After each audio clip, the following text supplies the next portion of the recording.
Good evening, everybody. And we are back with another edition of our Fireside Chat. This time we have the president of ANEI, Annie. Please join Thankam and me in welcoming Captain Ajitha Nair. Captain Ajitha, may we request you to come on screen. Hello, good evening. Good evening. Good evening and a warm welcome. Thank you. Captain Ajitha, of course, needs no introduction for especially for members of Annie, but we have a very diverse audience, and let me therefore it's my privilege to introduce her. Uh, Captain is one of those, I think, nursing leaders who's had a very diverse career track. She was in the army for a very long time, did her BSc from Armed Forces Medical College, did her MSc from Vellore, and of course, later on, she also followed up with a management degree. And after she left the army, she joined the corporate world of healthcare. And since 2008 onwards, she's been in the service of nursing in India in the corporate world. She's had stints across the country, West India, Northern India, and then 2015 onwards, she's come down south in her native state of Kerala, where she served various organizations and is, of course, today an entrepreneur in her own right, one of those rare nurse leaders, nursing icons who's turned entrepreneur. The only other person I know of is Thankam Gomez herself. So icons and leaders like her who move into entrepreneurship, I think bring so much of value into healthcare and into improving the quality of care across processes and across functions. In fact, Captain Ajitha Nair says that her firm, Healbees Healthcare, they provide hands-on consultancy in healthcare operations management in varied healthcare settings to make it operationally efficient and sustainable. And I loved the statement she makes on her LinkedIn profile that she says, "We do not provide fish, but we teach how to fish so that the beneficiary can learn to sustain on their own." I think that's the fundamental quality of a coach who teaches you how to fish and therefore become sustainable. Uh, she took over as the president of Annie from the founder president of Annie Thankam herself. And today her hands are full spreading the mission and impact of ANEI to nurses across the country while managing her fairly busy day job as well. At Nurse India, of course, I have had the privilege of watching her in action from a very close quarter at Annie Hyderabad 2 years back. I attended a session that she was taking on, efficiency and hospital quantitatives. And she really brought to life the business of nursing through a complete, walkthrough of numbers in that session in ANEI. I still remember that session. So, welcoming once again this firebrand and no nonsense industry leader to our fireside chat this evening and handing over the mic to Thankam to do the honors. Thankam, over to you. Thank you, Indrani, and it's indeed a great pleasure to have Captain Ajitha Nair to start with. I will call her Captain, otherwise I always call her Ajitha. So we go a long way back. So that is 2001. When I was leaving Mohali, I was looking for my successor. Sorry. 2005, ma'am, it was. Huh? 2005. Hmm. Five, sorry. 2001, I joined Mohali. So 2005, when I was leaving, so I was looking for my successor and I had interviewed many people to see that to whom I can hand over. So finally, I suggested, Ajitha. Then that time CEO, he asked me, she has no experience in corporate. She's just out of army and she has never been in the corporate world at all, and you are deciding that she's the right person. So I said, yes, I'm confident she's the right person.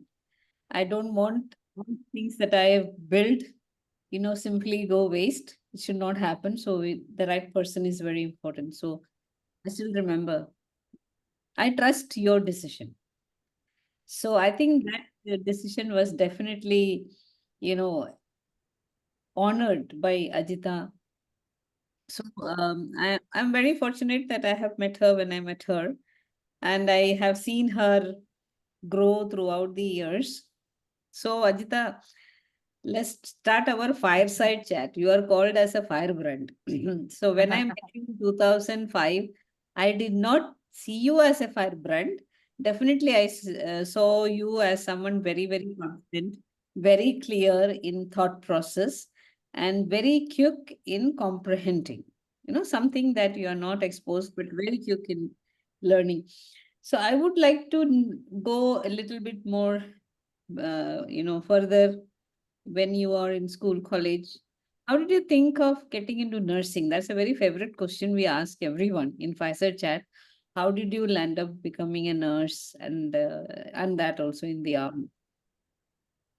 Ma'am, I'm really thankful to you and Indrani for allowing me to come here and express myself. And it was one of the turning points of my life is what I came to Mohali, I would say, because that is where I had my start of private sector service. And since I came there, I am what I am today, I feel. So a lot of that credit goes to you, no doubt about that. Because an appropriate introduction to the private healthcare was necessary at that time, and it was it just happened by chance or by luck or whatever you may call it. Okay, to answer your question, why did I become a nurse? Ma'am, I come from a very, if I may call it, below average family in Kerala. My parents were farmers, and not that we had a lot of land, but and they've had very minimal education. And I have walked to my school for 10 years, and that was about 7-8 kilometers a day, one side. Huh? Okay. And this time I'm talking about so many years ago, anyways. Um, it was 1985, I passed 10th. So those days, even I did not even have a footwear to say that, and all these things had, and of course, in my school, probably one or two people only had footwear, so that wasn't an issue. And we used to walk, and there was no tar road; it was all metals, So it was not even it is a kacha road. It all this while, okay, and there was no bus or anything. Only jeep used to be there in those days. And so it was an ordinary life of a village girl, I would say. And so when I finished my 12th, I joined for actually English literature in the college, okay, because I wanted to become a journalist. I haven't thought of all these things for a long time, anyways.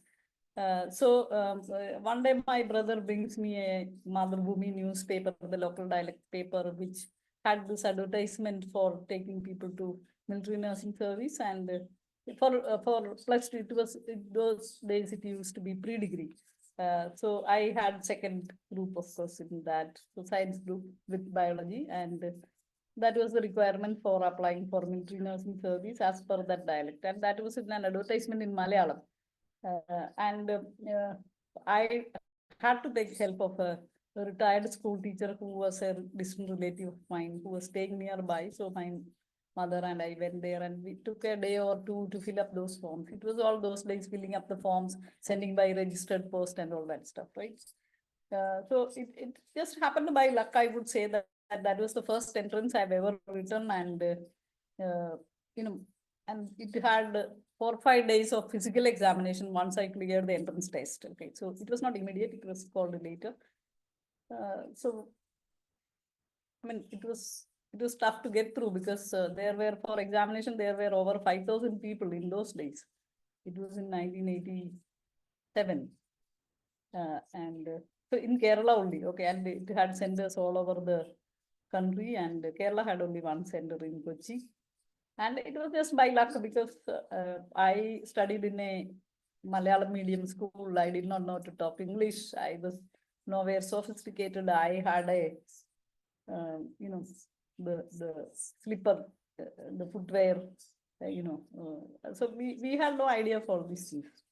And I was wearing a skirt and a, blouse kind of a thing. And that is why I went for the interview. So, but yeah, for some reason I was selected. I don't know what is that. Sometimes things just happen, right? So I joined because it was a free training and I had no means to go by paying high fees. And for that matter, I wanted to write medical entrance. That was the reason I took second group, the biology group. But I couldn't muster the money for writing the entrance because it had a fee. So it is from a very humble background I am. And for a long time, these sort of complex I used to have. I must admit that now. But then now I don't feel any of those things at all. Absolutely, I really feel very great about that. The input output ratio in my life was quite high, I would say, because the first train journey I had was to Pune, and my parents couldn't come, so I went along with a college mate of mine who also got selected. Okay, so we two were from Kottayam railway station. Her parents were there, of course, because they were in Ranchi before. So that's how I reached Pune. So when I went there, even they were not, they were kind but not in behavior. I couldn't understand any of those behaviors. So the principal asked me, how did you come alone? So I said I had no other means, so I came alone. So actually speaking, for a college, your parents had to come along, right? So they hand over the daughter to the teachers and all that stuff. So I did not have anyone to come at that time with me. So life wasn't easy because I couldn't speak English or Hindi. And of course, in college only I had studied some English. So had no idea, absolutely. I don't know. I still wonder how did I get selected. And it was just by chance, I would say that. So, but then I was quite clear in my mind. My behavior has, of course, changed. I was much brash in those days. I would say that, I was willing to take on life, that, if I may say that way. So I never had fear of anything. So I'm sort of made like that, I feel. And in my home, my parents are not like that. My brother is not like that. So I have a peculiar making, I claim. I don't know what is that. But then, so any job was okay for me, and so also nursing. In my village, there is nobody from armed forces. I had no idea. I was in NCC, I must say that. In +2, in 11th and 12th, the pre-degree days, I was in NCC. So I was, of course, attracted to uniform. So I had appeared for B certificate, and when you're in graduation, you go for C certificate. So even in B certificate, we had this fire training and firearms training and all we had. Okay, but I was very thin, so I couldn't handle this 303 rifle. It's quite heavy. So of course, parade and all we used to do, and even that weapon training I had. So some attraction to army uniform was, of course, there. So it just happened that some attraction was there, and I could get into that where the training was free of cost, and we used to get stipend and all that. So just happened. I'm really thankful in life that such things happened, because otherwise I don't know what would have happened. But anyways, I was thinking of doing journalism after my graduation, but I don't know how I would have done that, because today there is a lot of choices for people, but those days there was hardly any. And that's how the beginning was.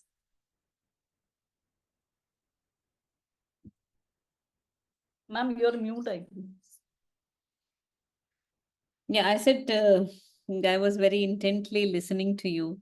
I did not know that part of it, but I think you said luck. I always believe that God has a design for all of us. He will somehow make sure that the right things are in front of you at the right time, not a second before, not a second later. So, but anyway, it's good. It happened the way that it happened. So we have Captain Ajitha Nair as a, strong pillar, a leader for the profession. So Okay, you got into nursing and you continue to be the same Ajita, not afraid of anyone. But doing nursing, did that change anything in you as the firebrand, or what did you become after you finished your nursing? What changed in you? Because you wanted to be a journalist, that's a totally different. So that those things have already disappeared from mind, because in armed forces we have certain restrictions, no, like Yeah. your citizens' rights are limited in armed forces if you join armed forces, because you're not bound by the Indian other laws but the Army Act. So those thoughts have vanished because the training was so intense, and there was no time at all to think about Mm. anything at all. So that was, sort of packed 24 hours training for 4 years, 4.5 years or so, uh, when I got my first posting. So there was no time to think about that. So those days, there is a code of behavior which is dictated to you in armed forces. So first lesson was do, die, don't ask why. This is the first lesson we got. Okay. Do die, don't ask why. Okay. Why? Yes, yes, absolutely. And that is how armed forces work even today, and it will ever be like that, because and the reason also, it's quite reasonable being there. Why? Because when the officer gives the command fire at your enemy, if you go and reason out to them, "Ayo, killing people is not against the rule," or something like that, our country would have been under Pakistan by now. So this is explained to us. Okay, so there is no question asked. That is what is taught to us. Okay, so but however, I was a little bit different, and I used to, whichever way possible, I used to counter question and ask questions which people used to hate, even in those days. So I was not one of the favorite ones, anyways, because I had these endless questions that I think from the time I started speaking, maybe 2 year old, I started questioning everybody around the world. So that I continued, but I was very moderate, because there were examples in front of me who were not following the rules, or did not discipline, and they got it back, because we were all very scared of our teachers, I must say. Why? Because they could do anything. They practically could do, they could fail people, or though I mean it was, but every action there is a repercussion, questioning. Okay, so it's not that they could do their will, that was there, of course, but then we were scared that uh, if you do that, you may fail. I mean, I had nowhere to go that way. So I was quite moderate. I would say that I have always seen my safety also, that I wanted to pass the BSc nursing and get commissioned and all that stuff. So because that is how you stand on your feet when you become economically independent, right? So for that sake, so those days I don't know whether my colleagues or teachers will agree that I was quiet, but in my own evaluation, those 4 days I was bearing with the world, if I may say that. 4 years. It was 4 years. 4 years training, no, BSc nursing. So that, yes, Okay. a lot of things I could not question because of this very reason that it was part of an armed forces thing. Even in nursing schools and colleges, it is like that. You kill the instinct of a person to question something which you don't feel right. That is there in every school and college. Okay, so why to say about my college? That was a great place where I learned all that tactics of life. I learned from there only, right? So the resilience, the first thing which armed forces teaches you is resilience. Come what may, next day you are back in uniform in the same shape and form of mind to work. So that is how everybody in armed forces are, because there is no other way to go ahead in life for an army person. So those lessons are still there with us, because we got somehow tuned for that. I did hear Brigadier Geeta in this talking. So we were colleagues for some time. So she might be wanting to hear what I'm talking about, all of them. Thank you, Miss, for attending. But yeah, so life though was tough, I would say that it is in the formative years. We had energy, mental frame, and since we studied there, all of my batchmates, we were 25 of us in my batch, and 25, and we were the silver jubilee batch, and So 25, so individual attention to each student. It is not, I wonder how now the colleges have 100 students, 200 students. How is it possible to teach them nursing? So those days it used to be like that. So great. So now shifting gear to the corporate world. So what was your initial thought? When you did Fortis, because you did not do anything, you just came and just took the leadership position in the corporate hospital. That also just happened by chance, I would say, because you selected me, I was there. So No, I totally agree. What was your uh, feeling or understanding? actually, ma'am, I actually left service because I was sort of tired of that service. So I had told some stupid reason because it was not easy to leave. It took 4 years after my resignation to leave service. Okay, it took solid 4 years. So and so when I left service, like everybody else, I thought I will also go to US because that was a trend in those days. And I had cleared the English exam, at least I had cleared, and I was preparing for NCLEX those days. Okay, so self-preparation. Okay, so I thought I'll write that and go off. And in the meantime, when you leave service, you need a place, right? So that is how I happened to look for a job. And probably this was the first interview which I had given, the Mohali interview which I had with you. But then, something in that place which is there compared to all other hospitals I've ever seen. You also will agree with that, right? Mohali is Mohali, no other place like that. So that was quite attractive. So I was thinking after coming there that if I have not visited any US hospital, but I had some idea of it, some vague idea, because a lot of my batchmates, soon after passing out had gone to US. So I had some vague idea about it.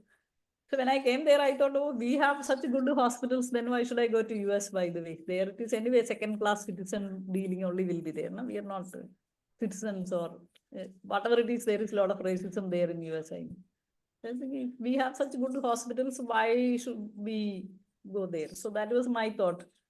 Though I stayed only 2 years there, but still that had a long-lasting impression, and that I would say my formative years in the private sector.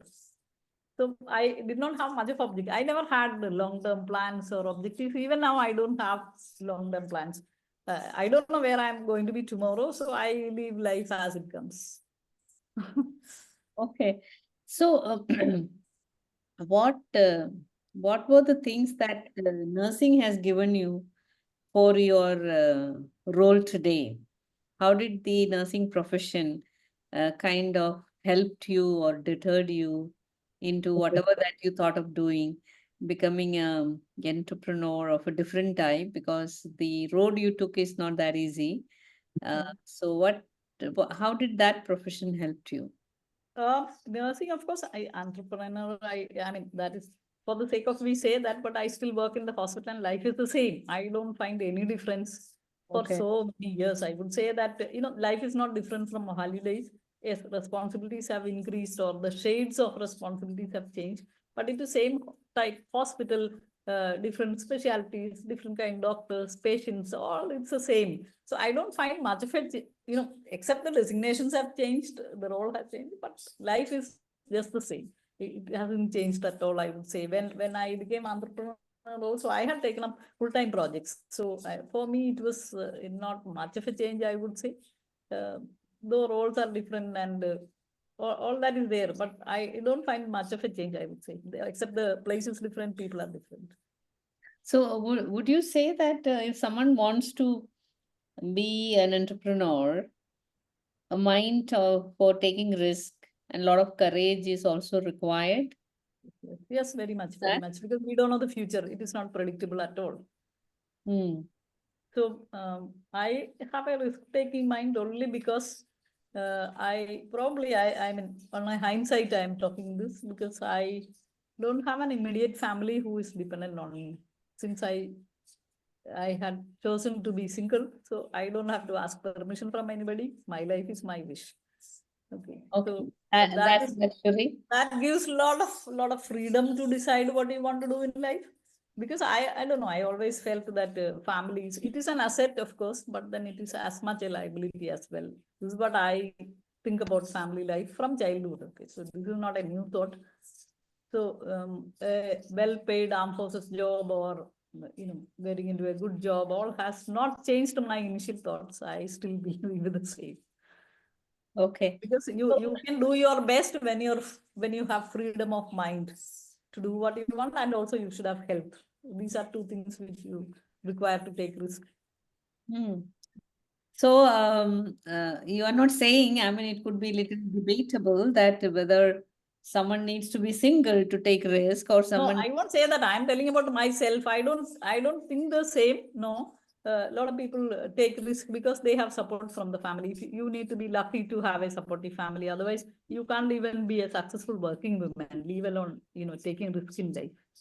I totally agree. I totally agree. Every nurse who come to the hospital, why nurse? Every woman who is working need to have support from the family. Otherwise, they'll be struggling. It would be hell to work without support of a family. So supporting family is what is required, and that is again a matter of luck. Some people don't have supportive families. If it was their fault, no, really. So I wasn't probably in for a gambling, if I may say that. So, but then I'm telling about myself. I am not at all implicating it onto anybody else. Anybody can take risk if they have a supporting family. I totally agree with you. Like many people, maybe some people might ask you that, are you happy to be alone? Me, I'm not alone. People still ask me, are you happy to be a single parent? Are you okay? So, so I kind of relate because I think happiness or being at peace is a mental status we Yes, decide to yes, derive from our family, right? From yes. our status. I mean, whether you are single or Whatever you there are a lot of people who looks they have everything from outside, but are. internally they could be all broken. There is a possibility. Me as a single parent, when someone asks, I'll say, my life is so peaceful. My son's life is so peaceful because he says I only have to manage one dawn. I don't have to manage two dawns in my life, So, Yes. each one has that, you know. But tell me, in all this experience of being a nurse, can you recollect something that is very heartwarming with the patient that happened? That's the part question number one. Other question would be, what is that one event that is maybe very painful for you to get over in the nursing professional life? Usually we carry these kind of the extreme memorable and so touchy Yeah. stories we have, and some that are you don't forget because it was not the right thing to happen, whichever format. Would like to hear that from you. Okay.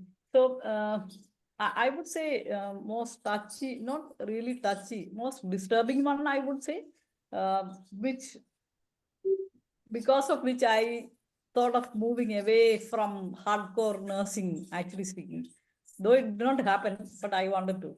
That was when I was working in a corporate hospital in Kerala, where the unionism was at its peak. Everybody knows about that, the unionization of nursing. We have dealt with unions even in Pune and all, but this was totally led by youngsters, and they were very brash and unreasonable, I would say. And at times, some people were unreasonable, and rest of the people flock and follow.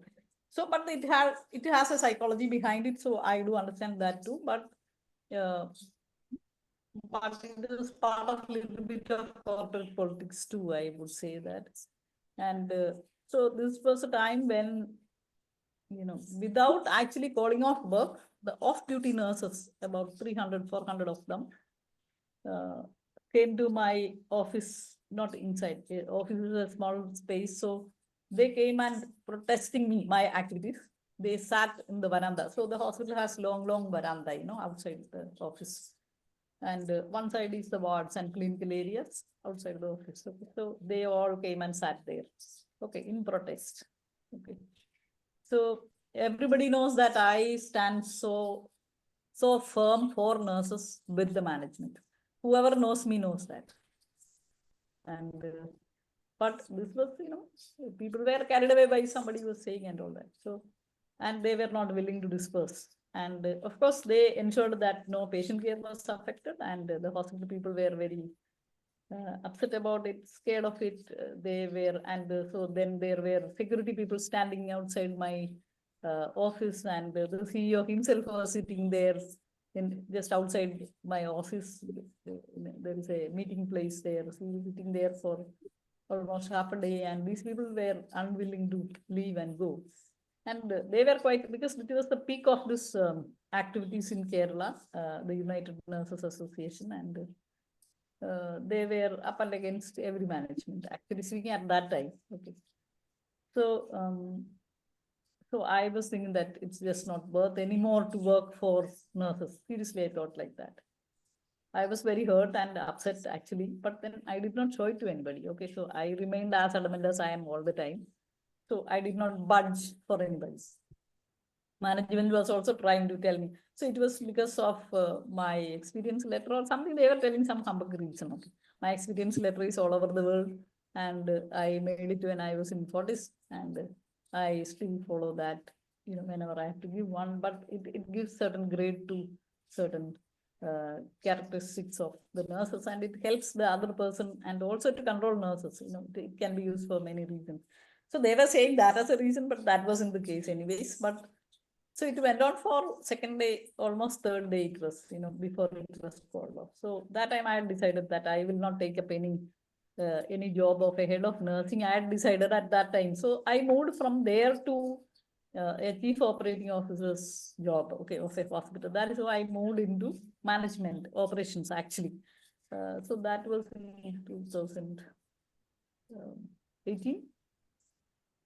So this was the reason where I was literally, I had no peace, I would say. Otherwise, every other day, you have sleepless days and nights when you deal with patients and staff and all that stuff. So that is part and parcel of life. You got sort of used to it. But this was something new.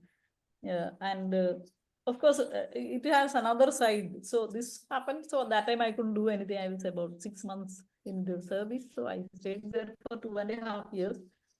But when at the end, I put up my paper and I was leaving, the very same union leaders, gave me I started a formal farewell for 1 hour at 1 o'clock, and it ended at 8 o'clock. They were holding the mic and crying, that they were crying out there. They said they were late in understanding me. This is what they were talking in the same hospital. Okay, so I said, see, we all are human beings. I did not hold grudge to people, all those people. We video recorded all the thing. Okay. So those days I used to give experience letter if only they gave me an apology to me. I said, otherwise I will not give whatever you want you do. So I did that for 2 years. But I did not keep this as a reason for holding anyone or obstructing anybody. Most of those people are in Canada and all now because I gave a letter. So I don't keep that in mind, because I know they were also the victims of circumstances. It always happens. Someone do something, someone else pay for it, right? So this happens in nursing too.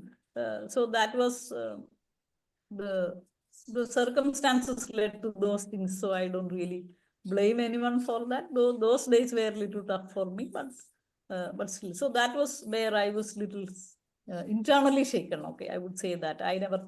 So I had faced a little bit of it earlier too. The nurses going in groups demanding for a change of head of nursing. This all I had faced even in Pune, I would say. But those things I had the sense to. I don't know. Sometimes sense prevail in life.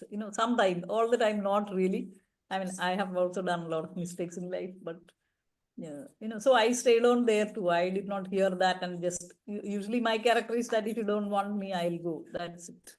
Many times I tell the management, but whenever it was because of the nurses, I was sort of patient with the situation, I would say. I won't say that I was patient with the nurses or the management, but I was patient with the situation. I did not just run away from the place. I stayed back. I proved myself, each of these events. So I did not have very, very, very peaceful tenures in any place, I would say, not anywhere.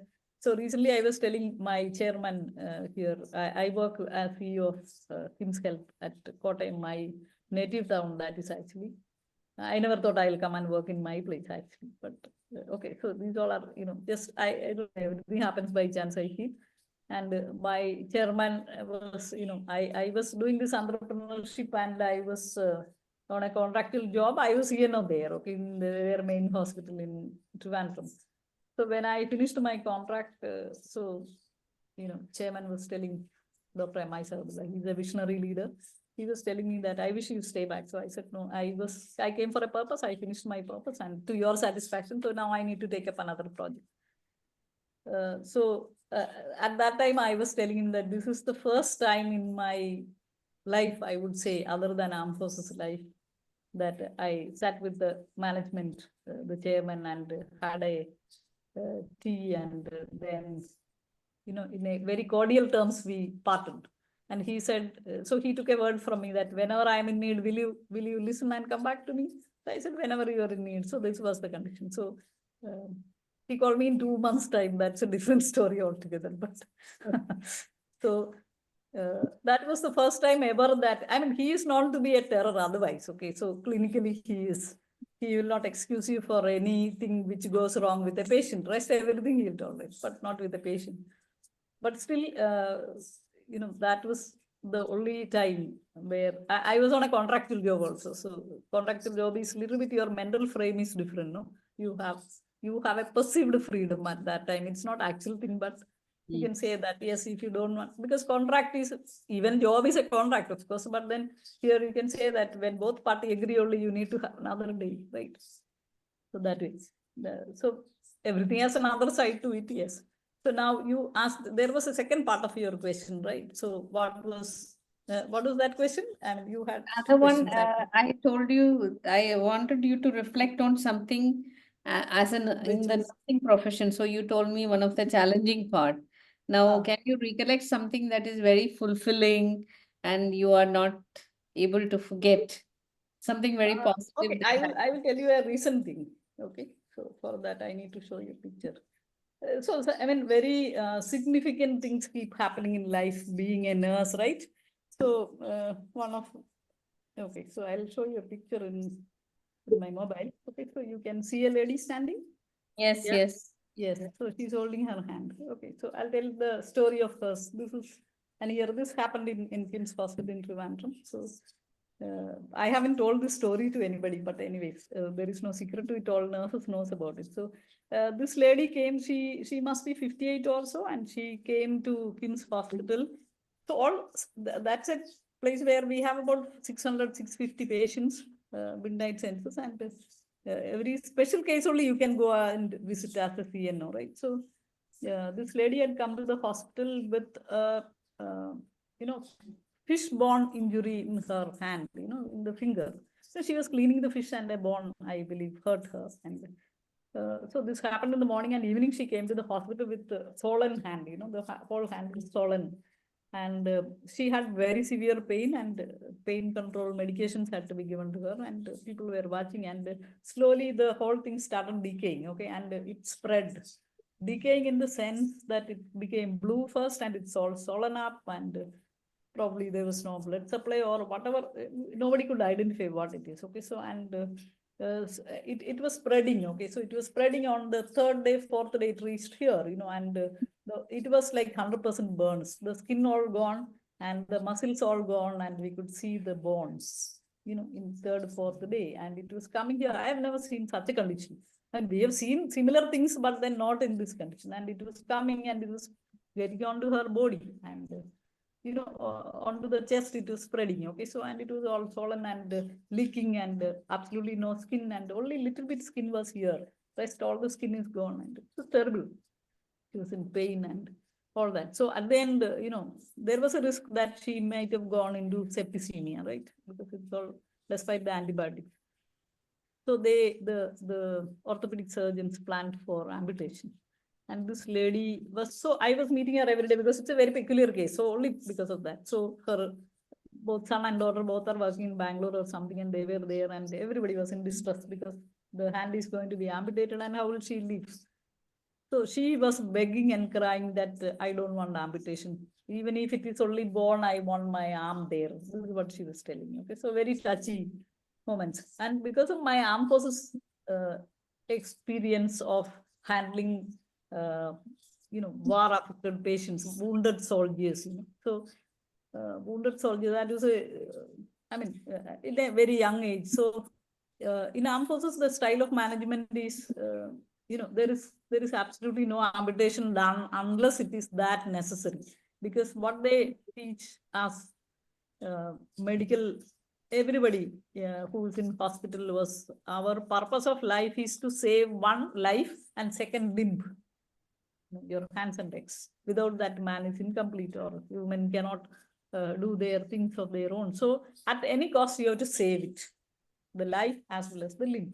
Okay, so that is Fauji style teaching.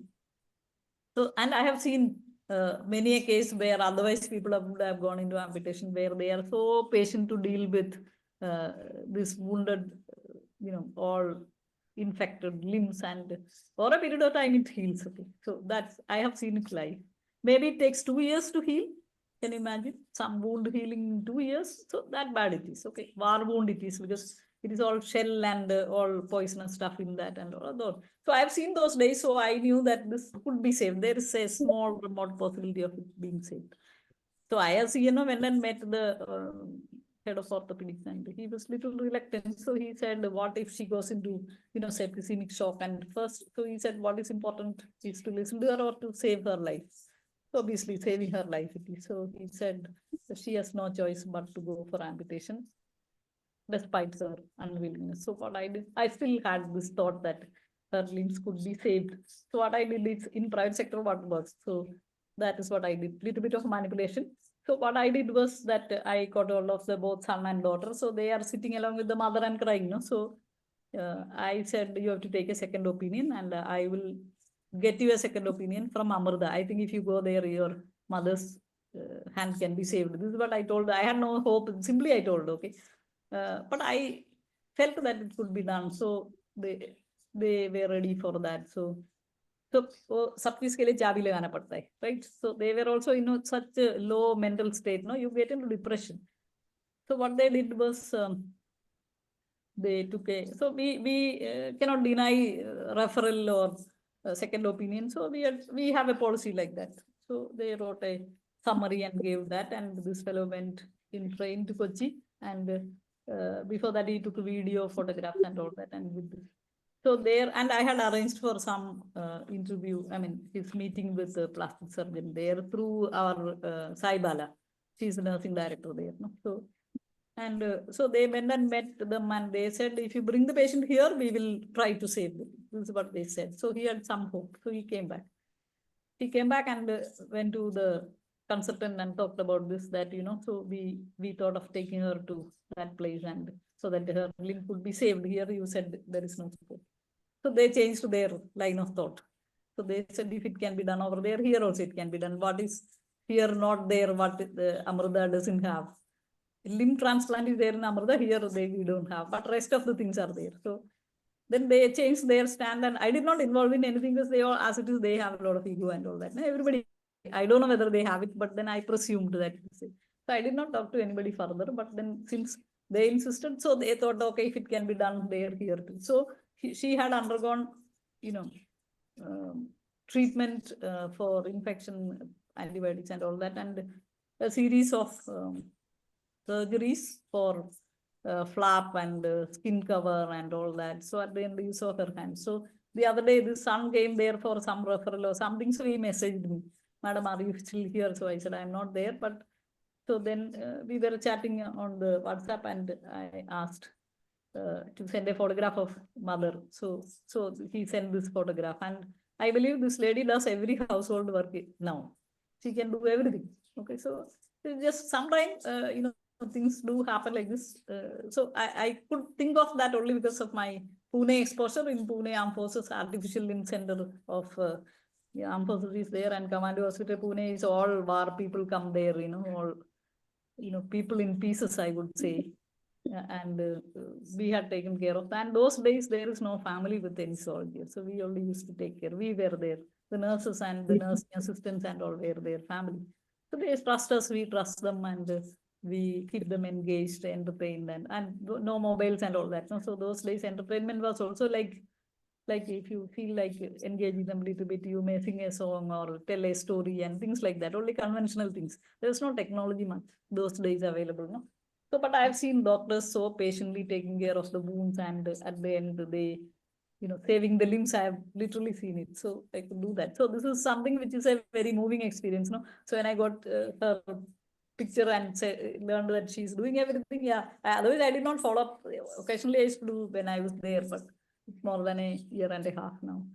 But very satisfying, some kind of these kind of experiences. Yes.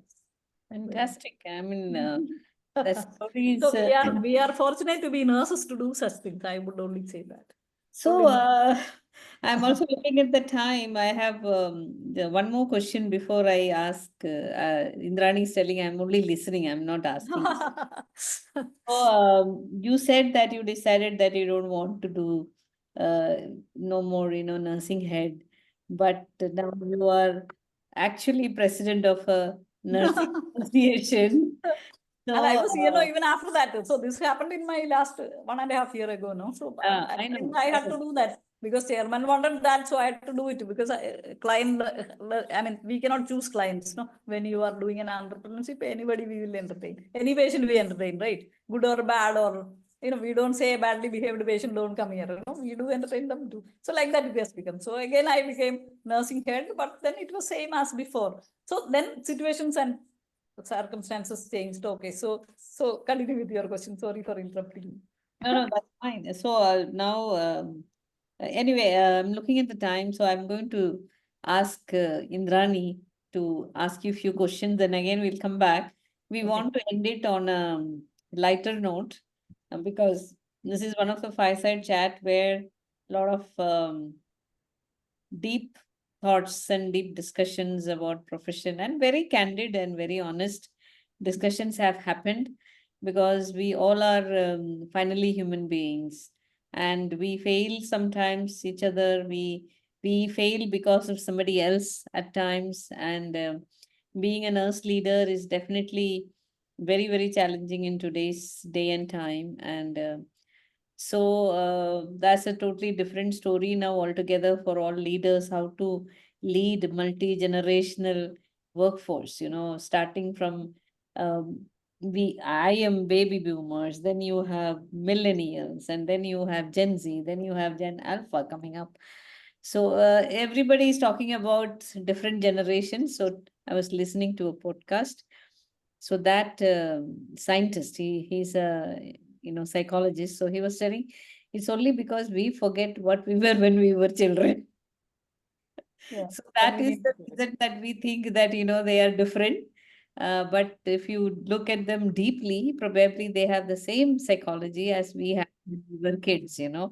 So so like Ajitha was telling, she was she had this curious mind all the time, right?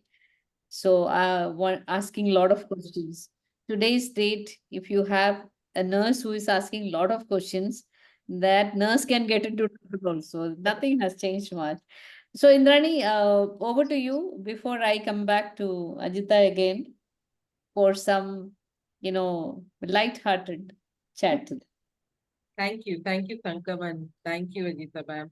So I have heard you once, and I know your reputation precedes you as being a firebrand, no-nonsense, straight speaker. You speak from the heart, and that's so evident in the conversation we've had so far in today's fireside. So, the question I have for you is, and I've been in HR, and therefore I have had the opportunity to really watch both sides, let's say in hospital review meetings, right? I've seen the business side and I've seen the medical side and the nursing side also present their cases in, let's say, review meetings, etc. Now, you're anyway, by personality, you're such a firebrand leader. I'm almost trying to visualize what some of your, some of those review meetings would have been like, where and you work with one of the most, let's say, professional corporate hospital groups, Fortis Group, which is, fairly aggressive in both its growth as well as its patient excellence. So how were those meetings like? Was it, a lot of fighting from your side on behalf of nurses and, fighting with sales? Because, I mean, I've seen meetings where sometimes leaders keep absolutely mum. Sometimes they get into, a lot of fights because there's always a tug for that little pot of budget which everybody is wanting. And sometimes there's this perceived dichotomy between, fight for nursing excellence vis-a-vis, let's say, the EBITDA battle. So how, I mean, I just want your thoughts on, how did you navigate those situations and, were you very vocal or, how should nursing leaders tackle those situations? Uh, Indrani, I can only think of, asking for more salary in all the places where I worked. All the places. And mind you, all my management, despite not me being in good books, have not deviated Naya Paisa from what I have given them. I did not give them a choice. Now, how did you do this? Okay. And this started, of course, Mohali was a new place and new learning. So I cannot claim the same thing over there in my 2 years of time. So I could do it in Ruby Hall Clinic where I worked. I could do it in every other place where I worked. Okay. Every place. And this is done by understanding the process, one, and understanding the management objectives. So you have to balance it out. Okay, so if it is the challenge of a nurse head to understand both the sides. So it is not blindly you do something, but at the same time, uh, you have to keep, you should know to gauge the contribution of each nurse appropriately. And so contribution of each nurse to that particular hospital. Every hospital is different. So every hospital has a different psychology. If every place has different contributions from the nurses, which contribute to business. So if you're able to understand what is each nurse's contribution to the business, and understand this, and figures should match as per that. But at the same time, you have all the nurses out there who will face you after this is released, correct? So your success would be to put it appropriately where the management agrees to it, and you give it to the nurses without a nurse questioning you. Okay, so this is a very much tightrope walk, correct? Very So tight. once you understand that, because the management would say that, okay, you have it. Easiest is to put 100 rupees or multiples of that to everyone, no questions asked. But then, that doesn't improve performance of anybody. So I for one think that nobody should get the same kind of increment or enhancement of salary. At least 10 rupees difference should be there. And the nurse head should be able to reason out why that person is given more than the other if there is a question. You have to reason out to the management. How much ever you say that it is confidential to the staff, but it will be leaked out and people will be coming to you with questions. Why to her and why not me? So this question will be there. So we have to prepare them in advance, one, and you should have your logic in place which others understand. Everybody has logic, but then unfortunately people can't understand the person's logic, and that is how you enter into conflict. But I never had to face that. All my experience, so wherever I worked, I had done this. And for that matter, I change my job quite often too. I don't work more than 2 years anywhere, except the only exception was probably Gurgaon, where I worked at FMRI for 5 years, and that was the only exception to this. The rest of the places are all 1 year or 2 year, because I feel my best is done at that time. I can see the improvement, the revenue of the hospital is improved, and then you move on. So Right. that's what, because I get bored with the people. I would say that same place and same style.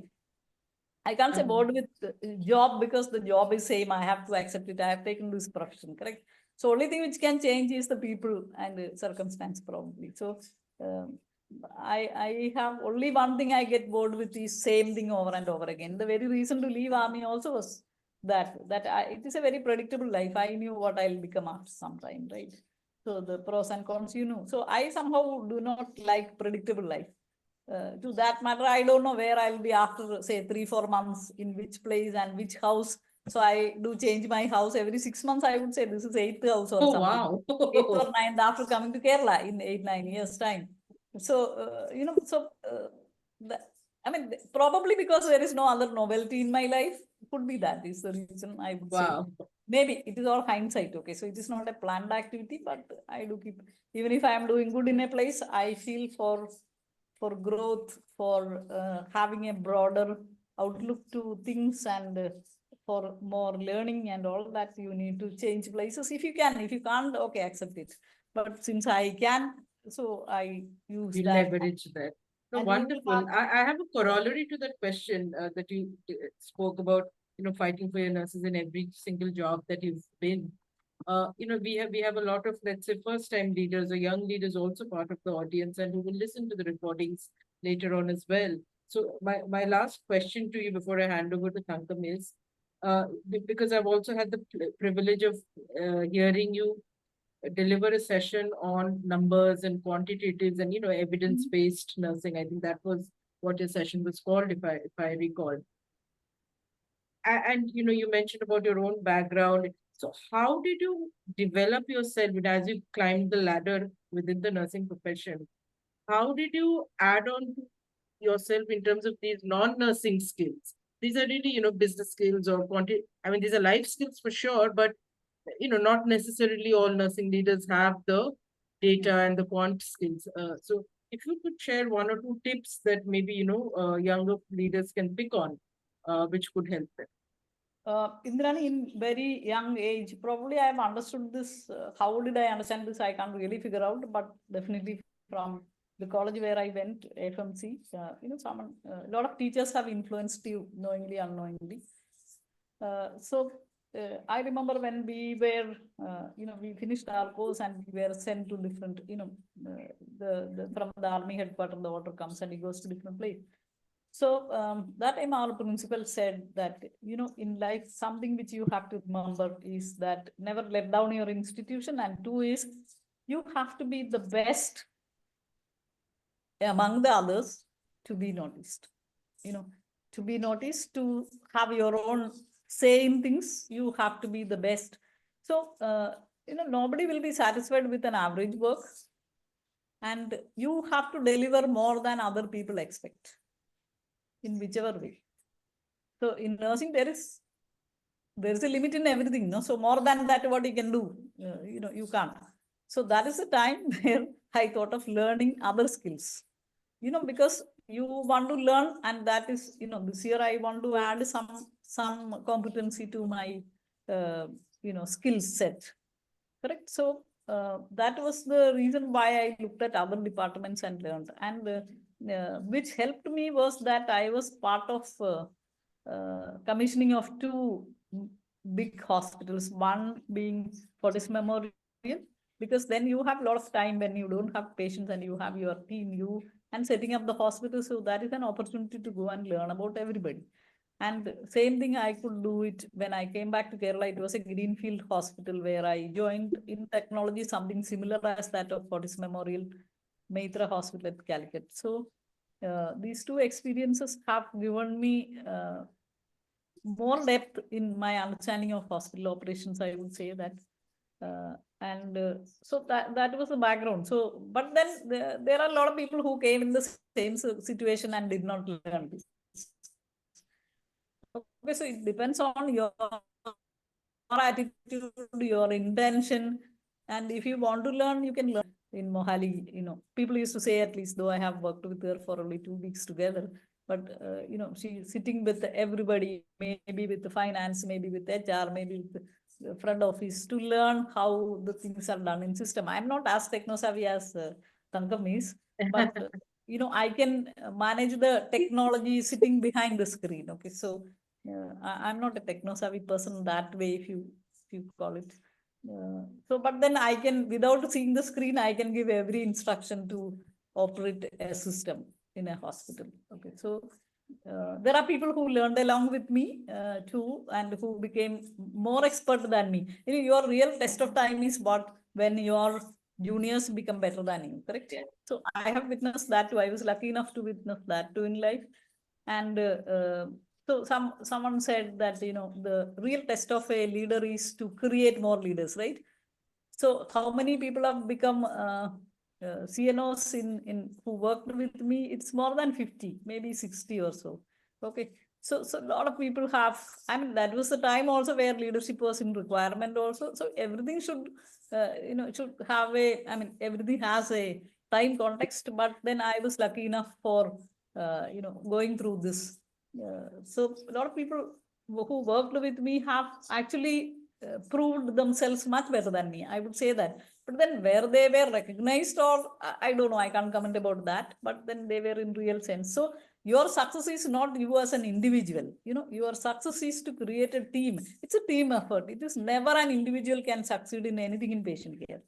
It is a team effort. How you can take them along, how you can align your team members to a larger objective is what at the end decides whether you are a failure or a success. Okay, so when I look at today's many leaders, they are so egocentric. I tell you, in nursing, the biggest curse of nursing is big fish eating small fish. So they're so intolerant or cut down somebody who is talented than you or who may be a future threat to you. To that extent, you see things.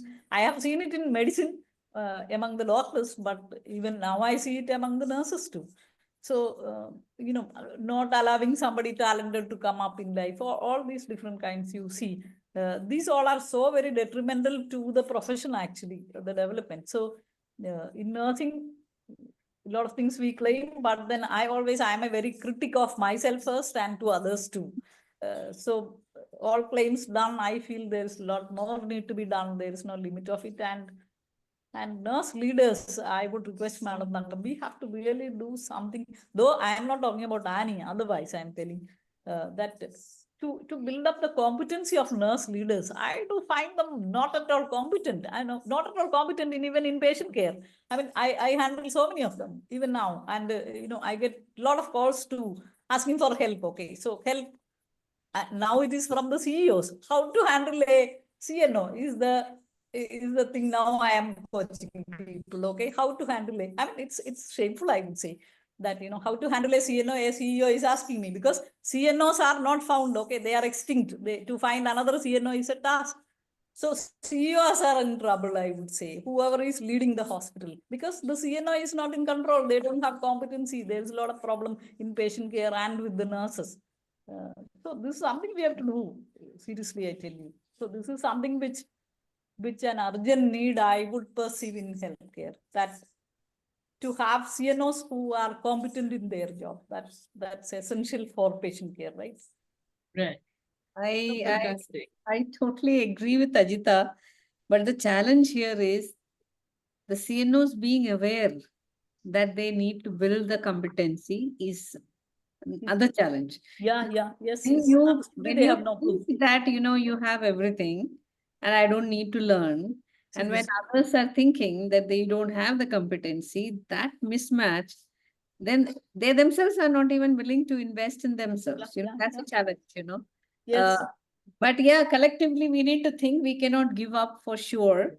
So we cannot allow the big fish to eat the small fish. So all the youngsters sitting here, don't be discouraged by this discussion because we also had that when we were young. We also faced our big fishes. But there was one thing that we decided was that we will rise above others. That's what Ajitha told. Always focusing on Yes. becoming the best of your own version. You cannot become somebody else. You can only become the best version of yourself. But for that, one need to be very, very candid and honest with oneself. When Yes. you look in the mirror, you really have to see the real you. If you see the person that you think you are, probably it will not, help you to grow better. So I think our time is up. So Ajitha, we are going to now put a stop on all this very serious discussion. So I'm going to ask you a couple of lighter questions. One is that what Ajitha does apart from job, what does Ajitha do? How does she have fun? Or Ajitha is only job, Work and work. no fun? Actually speaking, fun is there in work. Okay, so off late it is like that. Work is fun, and Okay, but otherwise, okay, so what do I do? Okay, so I used to do, I can tell little bit past, not right now, because I have, I'm torn between my job and any responsibilities, I would say that, but but I do find time for leisure time too. It's not that absolutely that is not there. Without that, you can't be alive, no? So, so I used to, write, once upon a time I used to write poems and short stories and publish, when I was in schools. I wanted to be a author. Actually, I wanted to be a writer. Okay, so journalist was one thing only I told you. So before that journalist thing came into me, I wanted to be a writer from very childhood. Okay, so maybe fifth, sixth standard onwards. So I used to write also. I had the flair of writing in Malayalam. And even I have written in English and Hindi also those days with whatever language I had. But then I think getting into armed forces had detached me from all that. I still wish to write, so that is how I have a little bit of that. Looking at anything, I can find the wrong of it. Correct. So ma'am Yes, is yes. experiencing that. Ajitha is extremely good with reviewing and editing. Anything that is done, So, she's very I clear. don't have to struggle with that in the sense, a page I will only look at the wrong things in that. I don't have to read to identify that. So I don't know from where I got that, but then I wanted to be a writer from beginning. I still wanted to be, but then I don't know whether I will be able to do that. But a lot of stories are there in my head. If I pen down, it would be because I have such varied, unique experiences, which probably some of it no one ever would have had. So if I have really a flair of writing, I should write it down. It would be like if you have read The God of Small Things, you would have read, no? Arundhati Roy's. Okay, So okay. I am in Kottayam, her house is nearby. Aimanam is the panchayat where my hospital is. So, Okay. so that God of Small Things happens there in that story. So, okay, and a lot of unique things are mentioned in that. I can identify with that because all of us here probably have gone through, very unique experiences. Only thing, putting it down in a literary language is not possible by everybody, but then I must sometime find time for that too. But then priorities are different. Well, so when I have time, I do. Right now, I do because I am in my hometown. I do catch up with my family, and I go for small trips and travels and all that I do now. Okay, so it wasn't as much when I was away, but you know, working in the same district, I can catch up with them more often and do that. So otherwise, but I love nature. Not, I don't do holidaying per se, but then I travel widely as part of my job. I used to do that for so many years, and I've seen the length and breadth of the country, and and I love to do all those things. I love to read also, but then of late I have a lot of books which I have not read. I keep buying books, but then I don't have time. So you skip through reading, something which I learned. So you get the gist of it, but don't enjoy that kind of reading. Yeah, so I do that too. But besides all this, my priority is to deal with people and various kind of people. And so if you're available, you have no dearth of people queuing up for various kind of things, right? So I'm engaged with people, I would say that, and I love that. So that is what I do it in my, so there is no leisure time for that. So office time, I don't pick up all those calls, but otherwise, maybe till late in the night, 12, 1, I have, other than any work, entertaining them too. So not that I can't stop it, but I feel sort of, as long as you're healthy and able to reach out to somebody, it's great. That's what all you can do as a human being, right? Fantastic. Indrani, you have any questions for Ajitha before we wrap up? I know we all have gotten into a little bit of Yeah, I think we've thoughtful, overshot. thoughtful mood, and I think a lot of things to think about, and they are also the reality. Because I can see, Upama, they is confused that how people will select CNOs if they don't have competency. So what happens is that nowadays we Beggars have are not, they a have, lot of people who can't be have got choosers. experience, and then it's like you have to make do with that. Somebody else asked a question whether being a nursing leader or whether being in operations, which one is better? I can't really say which one is better in what do you want depending on Depends, that. maybe if somebody wants to stick on to nursing or they want to get into operations, So because it you depends on what you want to become in life, what you want to achieve, what is your vision, तुम your क्या चाहते हो? उसके ऊपर What है do you want, you know? Okay, So I so think the answer lies in exactly what is that you want, and are you willing to invest in actually, your want? And are you willing to see yourself as yourself doing the best in whatever that you select is the question, you know? yes. Nobody can become somebody else, you know, because it's something that one should be, you know, passionate about, then you will definitely enjoy. Because when you said that, you know, I have fun in my work, I was remembering my days when I was actually going for a job. So I didn't have much something else, but I always had fun at the workplace. Apart from doing my job, I always had fun with people, you know. I love being around people. And not that I miss around being people today. It's not that I have my own connections with a lot of people. But I think the whole session talking to you, Ajita, is very deep and very thought provoking. And I really hope that together we can make a difference. And we all have to do our piece of work. And I always keep telling this to many people. Let's not try to boil the ocean. Let's try to boil our own cup of tea, you know. And if each one will try to do that, I'm very sure we can make some difference. You know, we should not sit back and say nothing can be done. That is not right. Something can be done. Absolutely, At any point of time, something can be done. And if each one of us will do something, then that will become really a big something. And Correct? one thing which I would like to say as a concluding comment, we may think we are very inadequate to do. I did mention that you need a team and all that. But fact of the matter is, one determined individual can make lot of changes in this world. You have to be determined to do something in any situation, any circumstance, any organization. If one person is convinced of what you're doing, what you're saying, you can convince other people too. That is how it is. So it is not that one person is not enough to make things happen. It is not really so. Exactly. But nobody should think like that, you know, poor me, what can I do? Yeah. Then everybody will become poor me.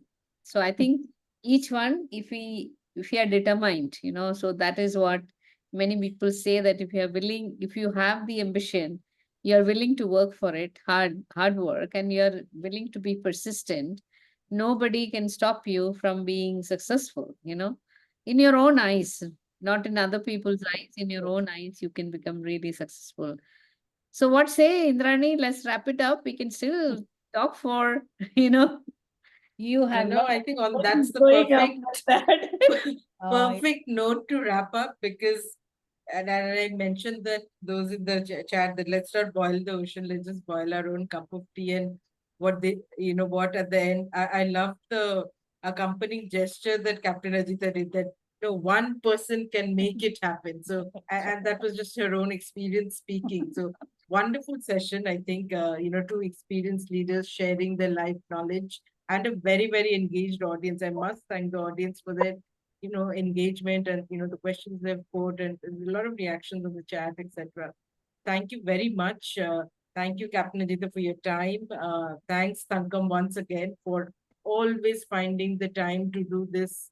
And I know you feel so passionate about this fireside chats, because these are also kind of testament that nursing students and younger nurses can listen to life stories of nurse leaders who've done it before them. So fantastic. Thank you very much. As Upama says, I think that's the perfect, really a fireside chat, this one. Fireside chat with a firebrand. With a Okay. firebrand. So, thanks again, Ajita, and take care and stay blessed. I always feel a lot of pride, you know, thinking that, you know, I got Ajitha into corporate world. A little bit, you start taking little bit credit on the side and say, oh, I got her into corporate world. God bless you, and may you do more. And yeah, together we will do things. I'm very sure that's why Annie was even thought of and built. So all of us will come together and we'll do something. Take care and thank you so much. Good Thank night, you. Let's everyone, Thank conclude. you so and much. we'll see in another fireside chat. Thanks, Thank Ajitha. you. Thank Bye-bye. you, everyone. Bye-bye. Thank you. Bye. Bye. Thank you